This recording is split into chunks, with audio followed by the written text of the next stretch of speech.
농설백서 오늘은 경기도와 함께합니다. 경기도가 농업 발전 또 농어촌 경제 활성화를 위해서 청년 창업농의 진입 장벽을 낮춰주는 정책을 시행한다고 합니다. 자세한 내용 알아보죠. 경기도 박종민 농수산생명과학국장 전화 연결해 봅니다. 국장님 안녕하세요. 네, 안녕하세요. 네, 경기도에서 청년 창업농의 진입 장벽을 낮춰주는 정책을 시행한다고 앞서 제가 말씀을 드렸는데요. 어떤 내용입니까? 예, 요즘 농업이 어렵다고 하지만 청년들 중에는 우리 농촌으로 와서 농업으로 창업하려고 하는 그런 청년농들이 상당히 많이 늘어나고 있습니다. 이분들이 농촌에 와서 농사를 지으려면 제일 먼저 해야 될 게 이제 땅을 구입해야 될 텐데요. 땅을 구입하는데 제일 문제는 이제 자금이겠죠. 자금을 융자받기 위해서는 어디든지 담보를 요구합니다. 민간 은행에서도 융자를 받을 수 있고 또 정부에서도 이런 여러 가지 정책 자금이 있는데 물론 우리 경기도도 있습니다만은 담보를 요구하다 보니까 받고 싶은 그런 모든 청년들이 받기가 어려운 그런 상황입니다. 그래서 이런 현장의 어려움을 저희는 해결하기 위해서 농지를 기존에는 자기 가지고 있는 그런 자산을 담보로 했는데 이번에 저희 경기도에서는 구입하고자 하는 농지를 담보로 할 수 있는 그런 역발상이죠. 이런 방법을 통해서 청년들이 농사지러 오고 있는데 가장 큰 문턱이었던 그 자금 융자에서의 담보 문제를 해결함으로써 진입 장벽을 많이 낮췄다. 이렇게 생각해 주시면 좋겠습니다. 기존에는 농지 구입할 때 담보 설정 같은 거나 이런 게 조금 한정돼 있었군요. 근데 그 부분을 좀 지원을 해주신다는 건데 구체적으로 그럼 어떤 변화를 우리 청년 창업농들이 겪게 되는 걸까요?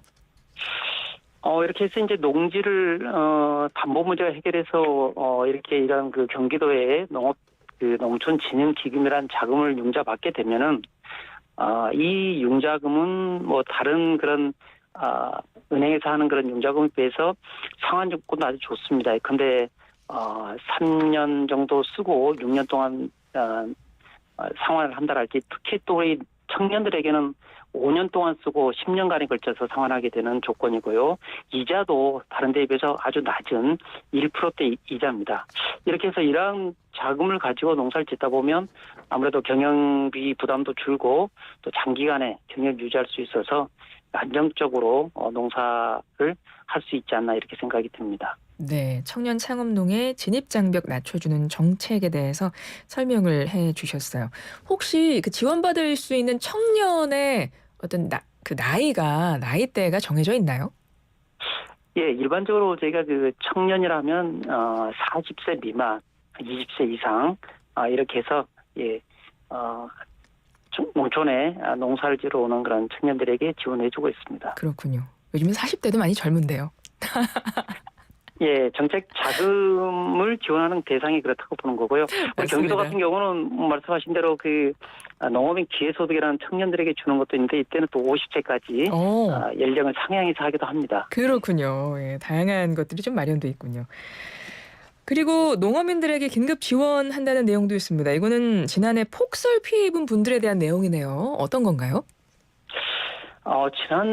기억하시겠지만 지난 겨울에의 첫눈 아주 대설이 내려서 피해가 컸는데요. 예. 경기도에도 보니까 거의 한 15,000농가에 굉장히 많은 피해를 받았습니다. 그래서 이런 농가들이 우선 이제 국가 재난지원금으로 신속하게 파악을 해서 지원을 해줬고 특히 이번에는 워낙 많은 시설들이 피해를 보다 보니까 이 시설을 철거하는 게 가장 어려웠습니다. 현장의 문제였죠. 그래서 저희는 이 철거비를 170억을 마련해서 철거하는 데 지원을 해줬고요. 그리고 이제 농가들이 철거를 하게 되면은 다시 경연을 하거나 시설을 설치해야 되는데 우리가 아까 얘기했던 이런 기금을 통해서 긴급하게 농가들에게 한 270억 정도를 융자를 해주면서 복구를 하고 다시 경영을 이어가서 수익을 창출할 수 있도록 그렇게 지원을 하고 있습니다. 네, 다양한 사업을 농업농촌기금에서 지원을 하고 계신데요. 지원 규모라던가 주요 추진하고 있는 사업 좀 소개 좀 부탁드려요. 예, 그렇게 해서 우리가 지금 경기도에는 정책 자금으로 저리로 지원하는 그런 농업 농촌 진흥 기금이라는 게 있는데요. 이러한 기금은 저희가 한 약 1,400억 정도를 지금 가지고 있습니다. 이 기금으로 가지고는 지금 설명했던 그런 농민들, 특히 청년들 중심으로 해서 경영비랄지 시설 자금으로 할 수 있는 융자를 하기도 하고요. 또는 그 농어민들의 자녀들 대학 그 학자금에 이자도 보존해 주기도 하고, 특히 또 여성 농업인들의 행복 바우처라고 하는 농업분에서 지속적으로 해야 되는 이러한 사업들도 우리 기금을 통해서 하고 있습니다. 네. 현재 융자 지원 추진하고 있다고 하셨는데요. 그 사업도 간략히 소개 부탁드려요. 예, 우리가 농촌에서 농사를 짓기 위해서는 크게 두 가지 자금이 필요합니다. 하나는 매년 영농자금이라는 게 필요하고요. 하나는 새로운 시설을 하거나 또는 농지를 구입하는 시설 자금이 필요합니다. 저희 가지고 있는 그 기금에서는 이렇게 경영자금과 시설 자금을 1년 1%의 이자로 저리로 융자를 해드리고 있습니다. 이 사업은 저희가 매년 올해는 3월 28일까지인데요. 그 도내에 있는 시군 농업부서에서 신청하면 받을 수 있고, 시군에서는 이런 사업 계획서를 가지고 심사를 해서 5월 정도의 대상자를 확정하고 융자를 해주고 있습니다. 자세한 내용은 우리 시군에 직접 문의하시거나 또는 우리 경기도 홈페이지에 공고문이 게시되어 있으니까 이를 통해서 확인하시면 좋을 것 같습니다. 네, 경기도의 농업 지원 정책 관련해서 많은 분들 관심 가지실 것 같아요. 끝으로 한 말씀 부탁드립니다.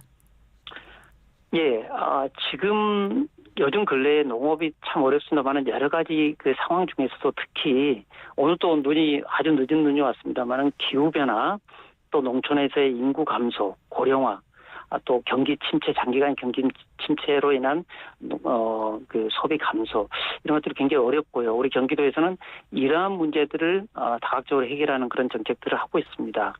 특히 농민들이 돈 버는 농업을 하기 위해서 소득을 증대시키는 농업소득 333 프로젝트, 이런 것들을 하고, 농민들이 돈이 되고 또 그래서 살아나는 농업이 되고, 또 농어민이 또 살맛나고 농촌은 살고 싶은 그런 곳이 되도록 그런 목표를 가지고 노력하고 있습니다. 네, 지금까지 경기도 박종민 농수산생명과학국장이었습니다. 국장님 고맙습니다.